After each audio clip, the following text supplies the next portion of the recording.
In just 3 days, the Jeremy's Razors Twitter account surpasses Harry's in followers. Oh. So many of you heard a little bit already about this. You know a little bit about it. For those that aren't familiar, Harry's Razors is woke. They denounced the Daily Wire's audience. The Daily Wire launched their own version, essentially, Jeremy's Razors, which now has what do you say, Jeremy? 25,000 subscriptions. Yeah, 25,000 subscriptions in 72 hours. Nice. I'll just say real quick, and we can get into the beginning, the story of all this. The building of culture, the building of infrastructure, which means the ability for someone to buy a razor.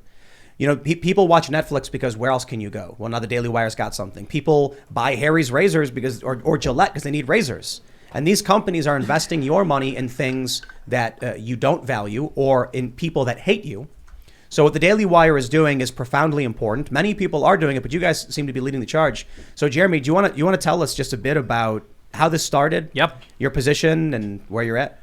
Yeah, absolutely. I mean, what you said, I think, is a big part of it. Like, conservatives have been, sort of in retreat for most of my life, certainly for the last 15 or 20 years. And as a result of that, we've sort of taken a very pessimistic view. Conservatives spend a lot of time lamenting the loss of the past, lamenting the loss of the economy, lamenting the loss of their place in the culture. And Daily Wire has a different attitude. We're not lamenting anything.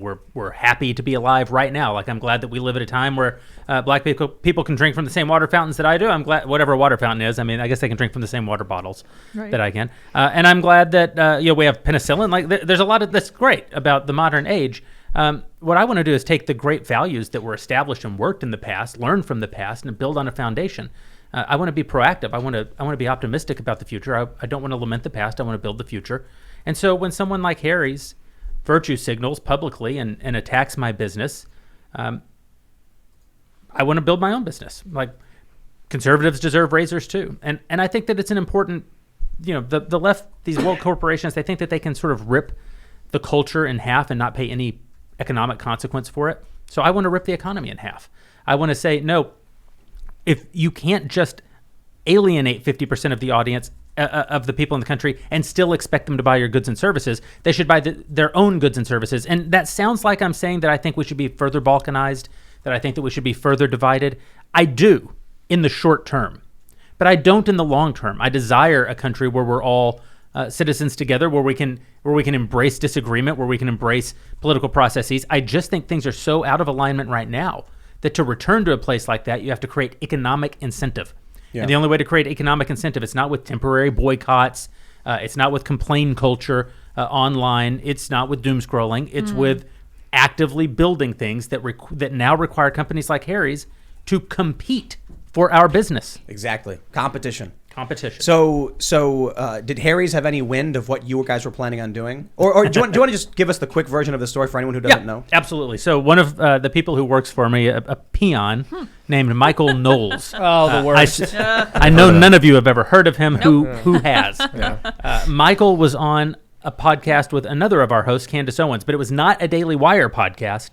It was a Prager University podcast, and it wasn't a year ago. It was several years ago. Wow. And they had a conversation about how gender dysphoria has historically been categorized as a mental illness. Mm-hmm. I believe it. Is it currently in the DSM-5? And that was the conversation. It was a respectful conversation. Fast forward a couple of years, 1 year ago in March, 1 year ago right now, and a Twitter account that had 2 followers. A high schooler with 2 followers, pointed out to Harry's that this conversation had taken place, and Harry's immediately reacted on their Twitter account and said, this is inexcusable. This is values misalignment. We're pulling all of our ads, and we're gonna make sure there's no further values misalignment in how we conduct our sponsorships. Well, when you do that, you're signaling to all of my other advertisers that the only excusable thing to do would be to also pull your business from the Daily Wire. That makes it an attack on my business, right? It's not just you taking your spend, which you can do anytime you want. It's you attacking your company, a company that had been your partner previously. It's also attacking my audience. You're saying my entire audience, an audience you paid us to go help you sell razors to, has inexcusable values. And I'm just not going to put up with that anymore. I think one of the beauties of this medium that we all have, this digital presence that we all have, is that there are so many fewer gatekeepers.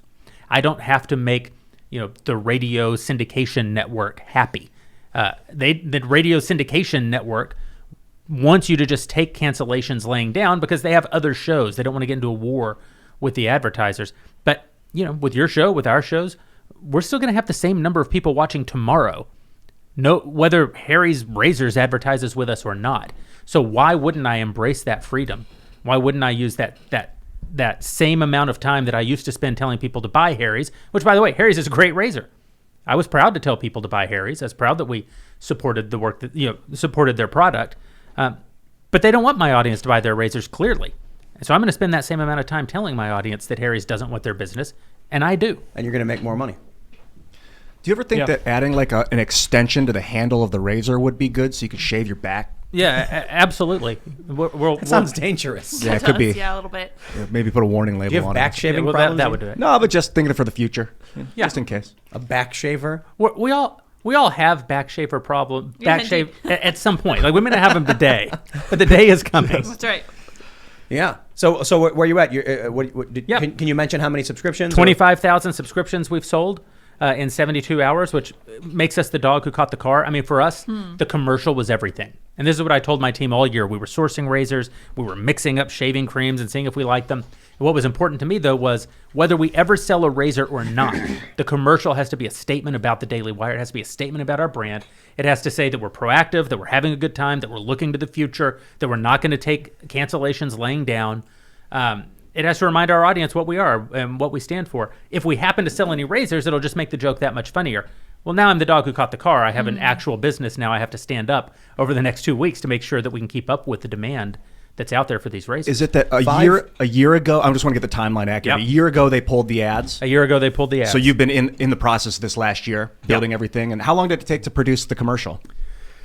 It was a 3-day shoot and 5 or 6 weeks of post-production to get the commercial out. Nice. Awesome. 5 million views since the 22nd, so not even 2 full days. It's 4.9 million views. Yeah. It's amazing. Oh, was that a real flamethrower?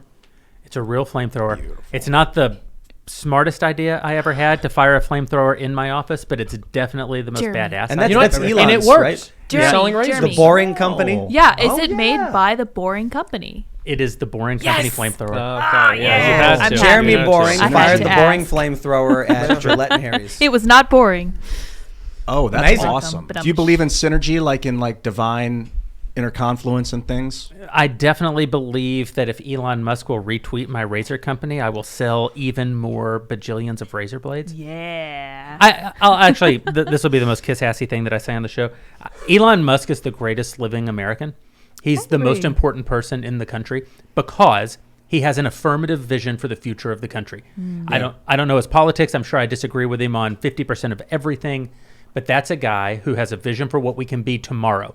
He's not one of these like boomer lefties who's still fighting the Cultural Revolution of the 1960s or the economic revolution of the 19-teens and 20s in Europe, trying to socialize the country. And he's not a boomer conservative who's just talking about how great things used to be back when we were still young and rock and roll. He's a guy who's going, no, we can actually build something. We can build, our best days are ahead of us. Let's go build them. We were talking about leadership last night, and Savannah Hernandez was saying we need leaders. And I thought, what you don't want is a guy to step up and be like, I'm your leader now. You want someone like Elon or like you that's like building something that people can, you're just casually building it, and people look at you like a leader because of what you've created and what you're creating. I agree with you that I'm a lot like Elon. Yeah, You're a of lot course, like yes. Elon. Your beard's very nice, by the way. I don't know if I mentioned that earlier. Yeah. And I think for the average person, they just look at Elon and you as very, very wealthy, successful people who have a vision for something. Elon, though, is is he the richest guy, like richest guy on the planet? I think it's a good so. sign. Or is I it think him Bezos and- is ahead of him. No, I Maybe. think it doesn't, even if Bezos is ahead today, you just have to remember that SpaceX hasn't gone public. Oh wow! All of Elon's wealth really is Tesla, right? I mean, when we Right. think of his vast wealth as Tesla, what happens when he takes SpaceX public? I mean, the amount of money that guy is actually worth, I think, is... Dude, he called it Starlink. I think he's actually going to be linking star systems with that. Yeah. I don't know. Maybe one day he'll build the Dyson Sphere, but I think we're a long ways away from that. Well, time can condense, when you have a lot of time and space are the same thing. So if you can move fast enough, you can, and if a lot of people are working together, it kind of condenses time too. And if you have drones building things all at once in space, you can compile like large spacecraft really quickly. Self-replicating machines we send off to other planets, perhaps, to just carry on the American vision. Perfect. That's it. That's But the end of existence. I think you make an interesting point. It's true that unfortunately a lot of what conservatives have been doing for the past 10 or 20 years has more or less just been complaining about the left, and it's really important for us to forward our own vision. That's a huge part of what I try to do. Agree or disagree with me, that's part of why I'm frequently talking about my faith and my own particular vision for conservatism, because even though I enjoy making fun of the left and pulling them apart, we actually have to give people something that they can believe in instead of just saying that's bad, don't do it. Well, thanks for checking out this segment from the Timcast IRL podcast. But if you want to check out the full show live, tune in Monday through Friday at 8 p.m. And if you want more special access content, head over to timcast.com and become a member.